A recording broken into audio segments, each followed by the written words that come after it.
Je peux pas m'empêcher de penser qu'au travail, on a rendu compliqué des choses pourtant si simples, et qu'à la fin, il suffirait d'un tout petit peu de bon sens pour guider toutes nos décisions. Tenez, le concept même de carrière. Qui fait carrière sérieusement?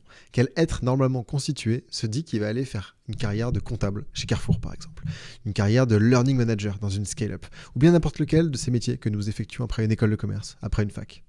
Non, soyons honnêtes. Ce qui fait que nous en sommes là aujourd'hui, c'est qu'à un moment donné, on s'est dit, tiens, j'aimerais bien me sentir en sécurité, j'aimerais bien gagner un petit peu de pognon pour partir en vacances.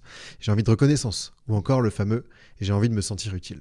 Et puis là, on comprend que si on veut jouer à ce jeu-là, les gagnants sont ceux qui passent leur journée sur une chaise, devant un écran, à taper des mots sur un clavier.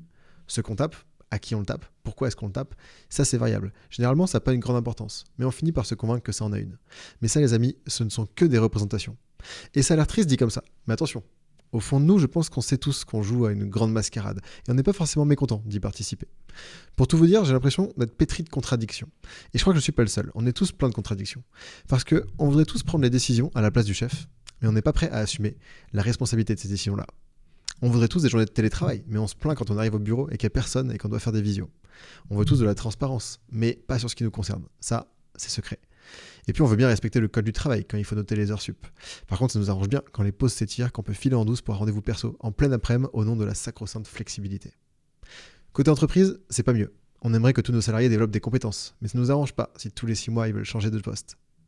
On aimerait que chacun s'investisse dans la boîte comme si c'était la sienne, mais soyons honnêtes, qui a envie de réellement partager le gâteau? Et puis, on refuse d'augmenter son salarié quand il demande une augmentation de 3 000 euros. Et par contre, quelques mois plus tard, quand il a une offre pour partir, on est prêt à lui en donner 10 000. Et ouais. Et si plutôt que plein de contradictions, on n'était pas en réalité un peu tous des margoulins, un peu surtout de mauvaise foi. Comme nous avons jadis aboli les paroisses, nous avons aboli les communes, nous avons aboli le voisinage, on en vient à abolir le lien social que représente l'entreprise. Et réduire ces interactions au strict contrat de travail quand ça nous arrange. Ne serions-nous pas simplement au travail comme nous sommes dans la vie? Des êtres individualistes totalement décomplexés, qui swipons d'un job à un autre comme on swipe d'un date à un autre, qui ghostons nos emails comme nous ghostons les DM sur Insta. J'ai envie de croire que non, parce qu'il reste des gens qui tentent de nous rassembler autour de projets, autour de lieux, autour d'enjeux. J'en ai rencontré des dizaines, un peu partout sur Terre. Je crois que notre problème à tous, c'est qu'on s'est juste un peu trop résigné. On a tous envie de bien faire, je peux pas croire qu'on soit tous des salauds. Il faut juste qu'on arrête de se renfermer sur soi à la première contrariété, et qu'on se remette à se parler les uns aux autres. Parce qu'au fond, le futur du travail, c'est juste du bon sens. Et c'est l'affaire de tous. On a tous un rôle à jouer. Et l'entreprise, c'est un peu comme la vie. On sait pas trop ce qu'on fait, mais on fait notre mieux en faisant semblant d'avoir l'air de savoir ce qu'on fait.